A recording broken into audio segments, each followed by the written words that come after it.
जय श्री कृष्णा। राधे राधे। आप सभी का दिन शुभ और मंगलमय हो। भगवान श्री कृष्ण की कृपा आप सभी भक्तों पर हमेशा बनी रहे। यह कथा सुनकर राजा ने श्रुति देव से प्रश्न किया कि हे ब्राह्मण, बैसाख में छत्र दान करने का क्या महात्म्य है? कृपा करके विस्तार पूर्वक बताइए। राजा के इस प्रश्न पर श्रुति देव जी कहने लगे कि जो कोई धर्मात्मा बैसाख मास में व्याकुल महात्मा को छत्री दान करता है उनको अनंत फल मिलता है। मैं एक प्राचीन इतिहास कहता हूँ, सुनो। सतयुग में हेमकांत नाम का बंगाल देश का राजा था और राजा कुशकेतु का पुत्र तथा अत्यंत बलवान था। वह राजा एक समय शिकार खेलने वन में गया और वहाँ पर अनेक मृग और शुकरों को मारता हुआ दोपहर में बहुत थक गया तो मुनियों के आश्रम में पहुँचा। उस समय सतीर्थ नामक ऋषि ध्यान लगाए हुए समाधि अवस्था में बैठे हुए थे। उनको यह भी मालूम न हुआ कि आश्रम में कौन आया है। वह निश्चित बैठे रहे और आए हुए राजा का कुछ भी सम्मान नहीं किया। इस पर राजा को क्रोध आया और वह ऋषि को मारने के लिए आगे बढ़ा।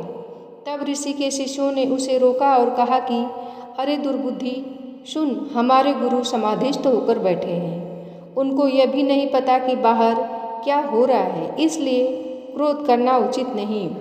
तब राजा क्रोधित होकर कहने लगा कि हे ब्राह्मण, मैं थक गया हूँ और तुमने मेरा अतिथि सत्कार नहीं किया। तब शिष्यों ने कहा कि हम तो गुरु के अधीन हैं, बिना गुरु की आज्ञा के कुछ भी नहीं कर सकते। शिष्यों का ऐसा प्रत्युत्तर सुनकर क्रोध से राजा ने अपना धनुष उठा लिया और कहने लगा कि मुझसे दान लेकर मेरा अन्न खाकर मुझको ही शिक्षा देते हो। ऐसे कृतघ्नों को अवश्य ही मारना चाहिए। इतना कहकर राजा उन पर बाण चलाने लगा। इससे वे शिष्य भयभीत होकर भागने लगे तो राजा के सैनिकों ने उनको चारों ओर से घेर लिया। राजा ने उसमें से 300 शिष्यों को मार दिया और शेष भाग गए। जब आश्रम में कोई न रहा तो सैनिकों ने आश्रम की सब वस्तुएं लेकर खूब भोजन किया। सायंकाल राजा जब अपने घर पर आया तो उसके पिता कुशकेतु ने यह सब वृत्तांत सुनकर पुत्र की बहुत निंदा की तथा उसको घर से बाहर निकाल दिया। जब राजा हेमकांत वन में चला गया तो वह अत्यंत व्याकुल होकर इधर उधर फिरने लगा और ब्रह्म हत्या उसे सताने लगी। इस प्रकार उस दुरात्मा को फिरते हुए 28 वर्ष बीत गए। तब एक दिन त्रिक नामक के ऋषि बैसाख मास में तीर्थ यात्रा करते हुए उस वन में आए और धूप से व्याकुल होकर मूर्छा खाकर पृथ्वी पर गिर पड़े। दैव योग से हेमकांत ने ऋषि को मूर्छा खाकर गिरते देख लिया और उसके मन में बड़ी दया उत्पन्न हुई। उसने ढाक के पत्तों की एक छतरी बनाकर मुनि के सिर पर लगाई और अलंबू का जल पिलाया। इस उपचार करने से मुनि मूर्छा से निवृत्त हुए तथा इंद्रियों में कुछ चैतन्यता आ जाने से सनई सनई गांव में पहुँचे। इस पुण्य के प्रभाव से उसकी 300 ब्रह्म हत्याएं क्षण भर में दूर हो गई।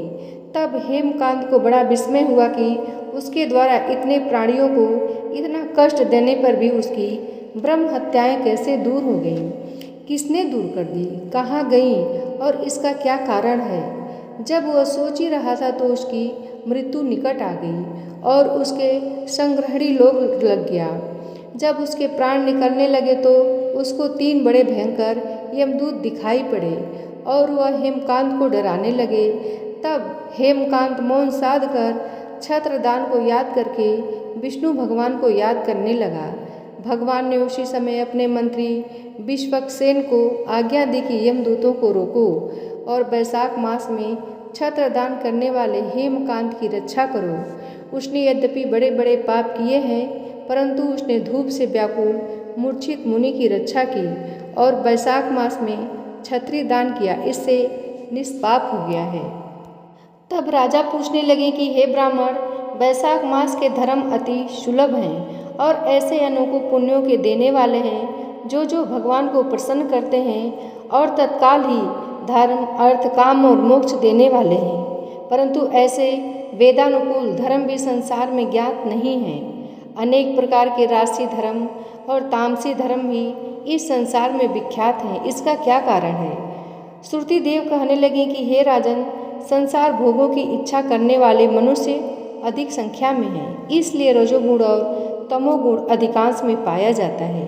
परंतु बहुत थोड़े मनुष्य ऐसे हैं जो केवल स्वर्ग के अभिलाषी हैं तथा मोक्ष प्राप्ति के साधन करने वाले तो बहुत ही कठिनता से मिलते हैं। इसलिए राजस और तामस कार्य अधिक प्रसिद्ध हैं, किंतु सात्विक धर्म बहुत कम, जो कि भगवान को प्रसन्न करने वाले हैं। यह धर्म क्योंकि इच्छा रहित है, इस कारण इससे लौकिक और परलौकिक सुख के साधन होते हैं। वैष्णवी माया से मोहित होकर मनुष्य इसको समझता नहीं।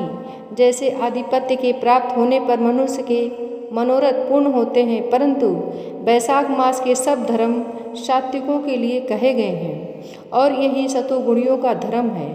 इस पर एक पुरातन इतिहास कहता हूँ। इक्ष्वाकु वंश में नृक पुत्र एक बड़ा यशस्वी अक्रोधी ब्राह्मणों का मान करने वाला राजा हुआ। एक दिन वह शिकार खेलता हुआ वशिष्ठ जी के आश्रम में जा पहुंचा। वहां पर उसने देखा कि आश्रम के मार्ग में वशिष्ठ जी के शिष्यों ने कहीं प्याऊ लगा रखी है, कहीं छाया मंडप बना रखा है, कहीं बावली साफ करवा रहे हैं, कहीं बैठे हुए लोगों पर पंखे से हवा कर रहे हैं, कहीं सुगंधित वस्तुएं और फल बांट रहे हैं।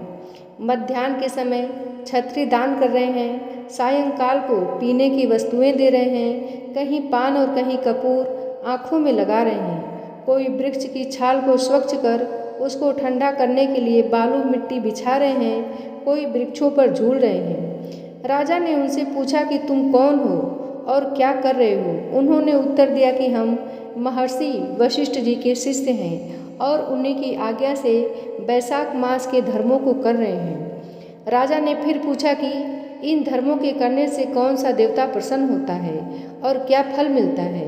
वह कहने लगी कि राजन, हम अपने गुरु की आज्ञा से यह सब कर रहे हैं, हमको बताने का अवकाश नहीं है। अतः आप हमारे गुरु जी से ही यह सब बातें पूछ सकते हो। शिष्यों की यह वार्ता सुनकर वह महायशस्वी राजा संपूर्ण धर्म के तत्वों को जानने वाले श्री वशिष्ठ जी के आश्रम की तरफ चल दिया। उनका आश्रम विद्या और योग का स्थान था। राजा को अपने आश्रम में आया देखकर ऋषि ने अत्यंत प्रसन्नचित्त होकर साथियों के सहित राजा का अतिथि सत्कार किया। राजा बड़ी प्रसन्नता और नम्रतापूर्वक बैठकर गुरु जी से पूछने लगे कि गुरुदेव, मैं आखिर से थक कर आतिथ्य भाव से आपके आश्रम की तरफ आ रहा था, तो मैंने आपके शिष्यों को बहुत से धर्म के कार्यों को करते हुए देखा।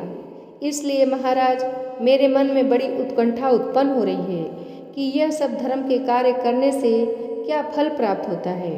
आप सर्वज्ञ हैं और मेरे गुरु हैं। मेरे मन में बड़ी शंका है, कृपया आप संदेह को मिटाइए। मैं आपको नमस्कार करता हूँ। वशिष्ठ जी कहने लगे कि राजा, ऐसा प्रतीत होता है कि तुम्हारे पुण्य फलीभूत हो रहे हैं। जो तुम्हारी बुद्धि भगवान की कथा और उनके धर्म के तत्वों को जानने में लगी है। तुम्हारी बुद्धि अत्यंत पवित्र और सुशिक्षित है। जो प्रश्न तुमने किया है, हम हर्षपूर्वक इसका वर्णन करते हैं। इसके सुनने मात्र से बहुत से पापों का नाश हो जाता है। जो सब धर्मों को छोड़कर विषयासक्त हो जाता है, वह भी यदि प्रातःकाल वैशाख का स्नान करे तो भगवान का प्रिय हो जाता है।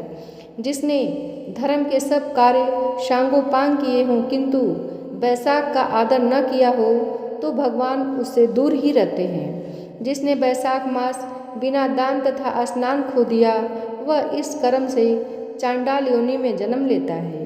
वैशाख मास में श्रद्धा से भगवान का थोड़ा भी पूजन करता है, वह उसी से प्रसन्न हो जाते हैं। अधिक धन, अधिक परिश्रम वह नहीं देखते। वैशाख मास के धर्म अति सुगम हैं तथा भगवान को प्रसन्न करने के लिए उनमें श्रम भी थोड़ा और व्यय भी अधिक नहीं लगाना पड़ता।